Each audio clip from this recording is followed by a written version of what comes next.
One day, Thomas was at the quayside of a small village. The early morning catch of fish was being loaded into his trucks. The work took a long time. The fishermen were using old equipment and Thomas was worried. "I'm going to be late for Henry at the docks. He won't like this. Please hurry up," and Thomas was rudely interrupted.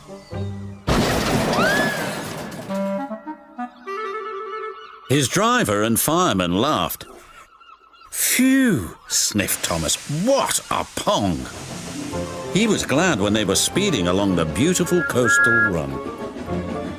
As they approached the lighthouse, they saw a man waving a red flag. "What's the matter now?" "High tides are damaging the track," reported the man. "I've marked the spot." "We'll go and inspect," said the driver.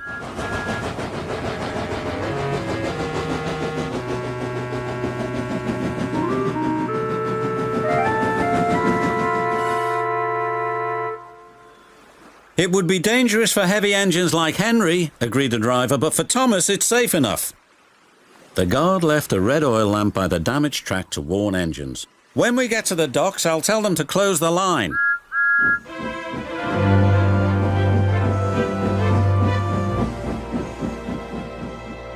Henry was waiting anxiously for Thomas's trucks.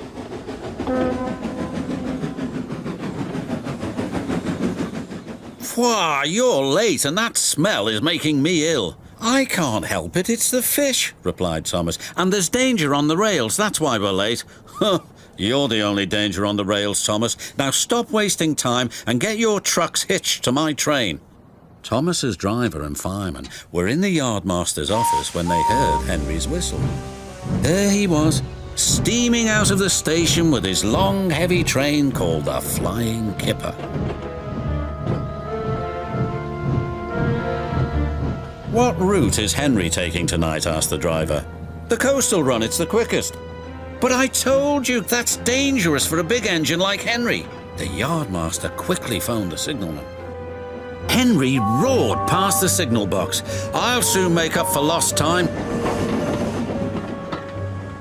The signalman was answering the telephone but couldn't hear the warning. By the time he did, Henry was far away in a cloud of steam.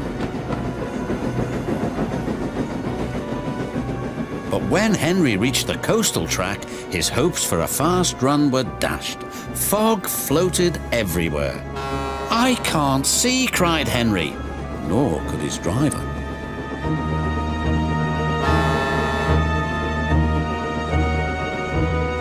When he could, it was too late.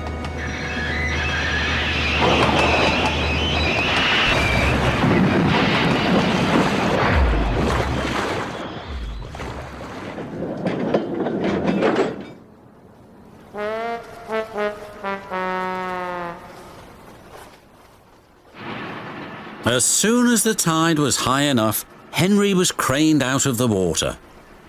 "Engines don't swim, Henry. You were meant to deliver fish, not swim with them," said the fat controller. "You should know that by now." "Yes, sir. I'm sorry, sir." When Henry arrived at the docks, Cranky the crane looked down at him disdainfully. My, Henry, I expect you'll have some fishy tales to tell, but take my advice, have a long hose down first." "Ha!" hissed Henry, but there was worse to come. "Look," said a child, "they've caught all this fish and a green whale too. It's not a whale, it's a monster."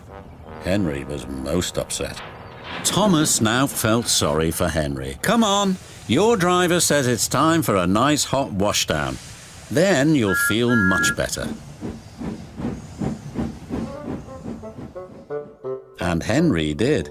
"I'm sorry I was rude to you, Thomas." "Oh, that's all right. But can you smell something?" What?" asked Henry nervously. "Fresh air." "Oh, yes," replied Henry.